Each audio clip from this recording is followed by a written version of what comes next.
बिस्मिल्लाहिर्रहमानिर्रहीम। अस्सलाम वालेकुम नाज़रीन, मैं हूं बाबर हयात और आप देख रहे हैं 24/7 उर्दू न्यूज पर होम एक्सपेंस के ताउन से बाबर हयात शो। नाज़रीन, पाकिस्तान बनाम श्रीलंका, बड़ा मैच और बड़ी खबरें आ रही हैं। अब मैच से पहले आज पाकिस्तान टीम ने जो प्रैक्टिस की है, उस प्रैक्टिस सेशन के दौरान एक मीटिंग हुई है, जिस मीटिंग में पाकिस्तान की प्लेइंग 11 में एक बड़ी तब्दीली करने का फैसला किया गया है। कौन इन हो रहा है, कौन आउट हो रहा है पाकिस्तान की प्लेइंग 11 में, क्या होगी पाकिस्तान की प्लेइंग 11 और क्या वाकई ये एक अच्छा फैसला है, इसके ऊपर बात करेंगे आज के इस प्रोग्राम में। और फिर आपको बताऊंगा कि जनाब श्रीलंका ने भी अपनी प्लेइंग 11 में तब्दीली का फैसला किया और एक बड़े प्लेयर की एंट्री होने जा रही है पाकिस्तान के खिलाफ। सो एक खतरे की घंटी छोटी मोटी तैयार समझे पाकिस्तान के लिए बज गई है। एक बड़ा इंपॉर्टेंट प्लेयर श्रीलंका का जो पहले मैच में खेल नहीं रहा था, अब वो पाकिस्तान के खिलाफ हैदराबाद में आपको खेलते हुए दिखाई देगा। तो ये अपडेट्स आपके साथ शेयर करूंगा आज के इस प्रोग्राम में। लेकिन आगे बढ़ने से पहले आपसे गुजारिश कि अगर आप हमारे नए व्यूअर हैं तो प्लीज हमारे इस चैनल को जल्दी से कर लीजिएगा सब्सक्राइब और बेल आइकन को पुश करना मत भूलिएगा। मुझे फॉलो कीजिए इंस्टाग्राम पे @बाबर-हयात-शो और हमारे पेज को फेसबुक पे लाइक कर लीजिएगा। तो जनाब, बहुत सारे प्लेयर्स इस वर्ल्ड कप में ऐसे हैं कि जो अपनी टीमों के साथ तो ट्रेवल कर रहे हैं, लेकिन वो मैचेस का हिस्सा नहीं बन रहे, वो अभी तक पूरी तरह फिट नहीं हो पा रहे। लेकिन अब कुछ खिलाड़ियों की वापसी भी होने जा रही है। आपको पता है आज नीदरलैंड और न्यूजीलैंड का जो मैच है उसमें एक बार फिर केन विलियमसन जो है वो उनकी वापसी नहीं हुई, वो आज के मैच में भी नहीं खेले। अब अगले मैच में क्या वो खेलेंगे या नहीं खेलेंगे, अब सबकी नजरें इसके ऊपर लगी हुई हैं। दूसरी जानिब भारत और अफगानिस्तान की टीमें 11 अक्टूबर को एक दूसरे के मद्दे मुकाबिल होंगी।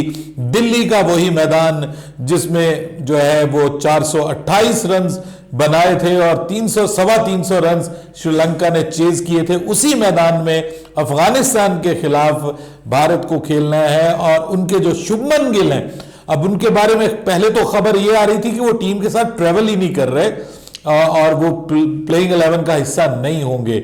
और लेकिन अब ये खबर ये आ रही है कि वो टीम के साथ ट्रेवल तो कर रहे हैं दिल्ली के लिए, लेकिन वो प्लेइंग 11 का हिस्सा नहीं होंगे। सो इंडिया को भी अपने एक बड़े इंपॉर्टेंट प्लेयर के बगैर अफगानिस्तान के खिलाफ मैदान में उतरना है। अफगानिस्तान ने पहले मैच में बहुत डिसअपॉइंट किया था इंडिया के खिलाफ। अफगानिस्तान किस प्लान के तहत मैदान में उतरती है, क्या इंडिया को कोई टफ टाइम दे सकती है या नहीं दे सकती, इसके ऊपर नजर जरूर रहेगी सबकी। लेकिन बहरहाल इंडिया और अफगानिस्तान का आपस में कोई कंपैरिजन नहीं बनता। India is way ahead, but Afghanistan जो है वो अगर अपनी फुल स्ट्रेंथ के साथ खेले और थोड़ा दिमाग का भी इस्तेमाल करे तो वो दुनिया की किसी टीम को भी टफ टाइम दे सकती है। हमारे खिलाफ तो उन्होंने जनाब खेलना है चेन्नई में, और चेन्नई में आपको पता है कि 199 पे ऑस्ट्रेलिया आउट हो गई थी पहले बल्लेबाजी करते हुए स्पिनर्स के अगेंस्ट, और उनके पास जो स्पिनर्स हैं वो बड़े खतरनाक हैं और हमें उनके खिलाफ खेलना है। भारत अब पाकिस्तान और श्रीलंका के दरमियान जो मैच होने जा रहा है, उस मैच में श्रीलंका की तरफ से एक बड़ी अच्छी खबर है श्रीलंकन क्रिकेट फैंस के लिए, क्योंकि टीम श्रीलंका में महेश टिक्शना उनकी वापसी होने जा रही है। इंपॉर्टेंट प्लेयर हैं, इंपॉर्टेंट बॉलर हैं, ब्रांड न्यू बॉल के साथ स्टार्ट में ही बॉलिंग करते हैं, नई बॉल को शेयर करते हैं अपने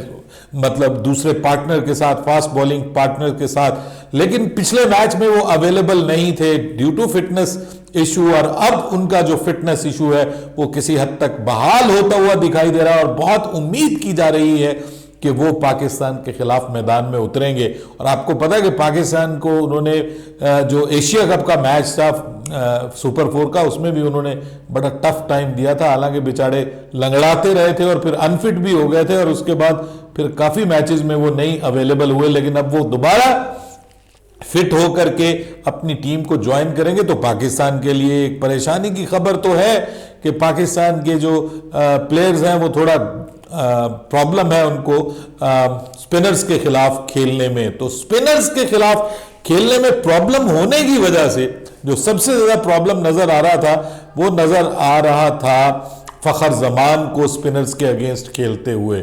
और अब जो पहले कुछ खबरें आ रही थी कि शायद सलमान अली आगा को टॉप पे खिलाया जाएगा, कुछ खबरें ये आ रही थी कि नहीं जी टीम जो है वो तब्दील नहीं होगी, तो अब जनाब पाकिस्तान की प्लेइंग 11 में फाइनली खबरें ये आ रही हैं, सोर्सेज ये दावा कर रहे हैं कि आज जो पाकिस्तान की टीम ने प्रैक्टिस की है और उधर से उन्होंने टिक्शना को भी प्रैक्टिस करते हुए देखा, तो मेरे ख्याल में ये एक वजह बनी है पाकिस्तान की टीम की प्लेइंग 11 में जो चेंजेस हैं उनमें क्या चेंजेस होने जा रही हैं, चेंजेस हैं ये चेंज होने जा रही है वो इसी के ऊपर बेस करेगी कि टिक्शना आ गए हैं और वो नई बॉल के साथ स्पिन बॉल करेंगे तो वो फिर प्रॉब्लम बनेगी फखर जमान के लिए। तो खबरें यही आ रही हैं जी कि फखर जमान को फिर इस मैच में रेस्ट देने का फैसला कर लिया गया एक प्लानिंग के तहत कि फखर जमान स्पिन के अगेंस्ट आपको पता है कि स्ट्रगल करते हुए नजर आ रहे हैं और राइट आर्म स्पिनर के अगेंस्ट तो वो ज्यादा स्ट्रगल करते हुए नजर आए। पिछले मैच में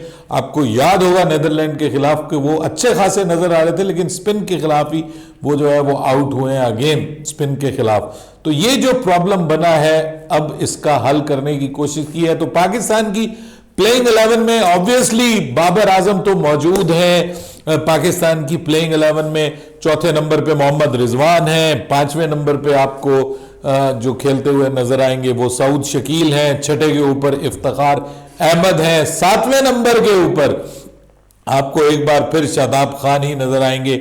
शादाब खान को बिल्कुल तब्दील नहीं किया जा रहा, कोई वो जो प्लान था कि जी जहन में आ रहा था लोगों के कि शायद इस मैच में जो है वो मौका दे दिया जाए उसामा मीर को, तो ऐसा भी बिल्कुल नहीं होने जा रहा क्योंकि उसामा मीर को अगर मौका दिया जाना था तो वो बिल्कुल अगर जिसको आप कहते हैं ना कि अपने रिदम में नजर ही ना आते शादाब खान तो तब देना था। अब तो वो किसी हद तक अपने रिदम में वापस आ रहे हैं तो उनको टीम सपोर्ट करेगी, बैक करेगी।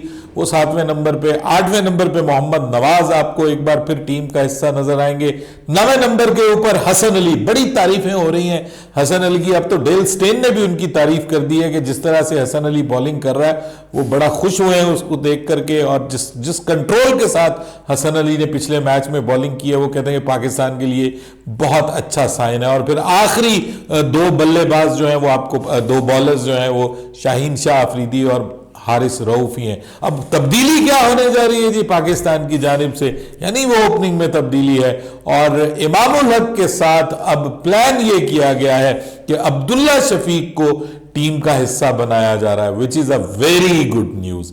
I am really really happy with that, क्योंकि जो पिछली खबर आ रही थी उसमें यह कहा जा रहा था कि सलमान अली आगा को मौका दिया जा सकता है। अब अभी तक हम 100% श्योर तो है नहीं क्योंकि ये सोर्सेज के हवाले से खबरें आती हैं, टीम के अंदर से कुछ सोर्सेज होते हैं, कुछ बाहर से बैठे हुए सोर्सेज होते हैं जो वहां पर बैठे होते हैं। कुछ लोगों की फाख्ताएं हैं, कुछ के कौवे हैं, कुछ के कबूतर हैं, पता नहीं कुछ की चिड़िया है, हमारे भी कुछ हैं जो हमें बताते हैं कि जनाब इस तरह की खबरें आ रही हैं कि तब्दीली हो रही है। अब सलमान अली आगा की तो मैंने पिछली वीडियो में भी गुजारिश की थी कि ये अगर किसी का कोई प्लान है तो ये बिल्कुल नहीं होना चाहिए। सलमान अली आगा को टीम का हिस्सा नहीं होना चाहिए किसी भी जगह पे, फिलहाल उनकी जगह नहीं बनती। आप ओपनर की बात कर रहे हैं तो ओपनर के लिए बेस्ट चॉइस जो है वो अब्दुल्ला शफीक की है। सो ये एक बहुत अच्छी खबर है पाकिस्तान के लिए। दूसरी जानब श्रीलंका के लिए भी अच्छी खबर है कि वो जो है वो आ रहे हैं, और पाकिस्तान जो left and right hand combination से आ रहा है, ये जो स्पिन बॉलर होता है ना, स्पिनर्स जो है उसके लिए ये थोड़ा सा प्रॉब्लम बनता है कि वो फिर अपनी लाइन और लेंथ सेट नहीं कर पाते। स्पिनर के अगेंस्ट इमामुल हक भी ठीक है, लेकिन सिचुएशन ये है कि इमामुल हक भी इस वक्त आउट ऑफ टच नजर आ रहे हैं। उसका भी फॉर्म में वापस आना पाकिस्तान के लिए मूविंग फॉरवर्ड टू इंडिया बहुत जरूरी है। और इंडिया के लिए, इंडिया के अगेंस्ट मैच से पहले अगर पाकिस्तान का ओपनिंग पेयर कुछ अच्छा करने में कामयाब हो जाता है और पाकिस्तान 6 जिसको कहते हैं ना रना बॉल भी पाकिस्तान पावर प्ले में कर जाता है, 60-70 रन श्रीलंका के खिलाफ कर जाता है, तो ये पाकिस्तान के लिए बहुत अच्छा शगुन होगा। और इस वजह से मैं ये समझता हूं कि अब्दुल्ला शफीक के लिए बहुत बड़ा मौका है। वर्ल्ड कप का मैच अगर अब्दुल्ला शफीक को मिलता है, जिसकी उम्मीद जाहिर की जा रही है, मेरे ख्याल में अब्दुल्ला शफीक को भी बिल्कुल उसी तरह दोनों हाथों से इसको जो है वो थामना चाहिए जिस तरह से सऊद शकील को मिलने वाले मौके ने सऊद शफीक की जिंदगी एक किस्म की बदल दी है और लोग अब उससे बहुत ज्यादा एक्सपेक्टेशंस कर रहे हैं। तो पाकिस्तान की निगाहें ऑब्वियसली अब पाकिस्तान के टॉप ऑर्डर पे होंगी और सबकी नजरें होंगी बाबर आजम क्या करने जा रहे हैं। जी हां, इस टूर्नामेंट के जो 7 जिनको कहते हैं ना सुपरस्टार्स, उनमें एक बाबर आजम को भी शामिल किया गया है और स्टार स्पोर्ट्स बार बार उनका जिक्र करता है। अब इस मैच में आपको बाबर आजम खेलते हुए नजर आ रहे हैं और आपसे सवाल यह है कि बाबर आजम इस मैच में क्या आपको परफॉर्म करते हुए दिखाई देंगे। मुझे लगता है कि शायद बाबर आजम इस मैच में आपको कुछ परफॉर्म करते हुए दिखाई दें, क्योंकि अभी भी बहुत सारे प्लेयर्स जो हैं वो ये कह रहे हैं, एक्स प्लेयर्स, कि बाबर आजम सबसे ज्यादा रन्स बनाएगा और हर्षा बोगले का भी यही कहना है कि बाबर आजम इस वर्ल्ड कप का टॉप स्कोरर होगा। सबकी निगाहें बाबर आजम के ऊपर हैं कि बाबर आजम श्रीलंका के खिलाफ कितने रन्स बनाता है। आप जरूर नीचे कमेंट्स में बताइएगा कि आपके ख्याल में बाबर आजम, हमारा बाबर आजम, श्रीलंका के खिलाफ क्या करेगा। बाबर हयात को इजाजत दीजिएगा। अल्लाह हाफिज।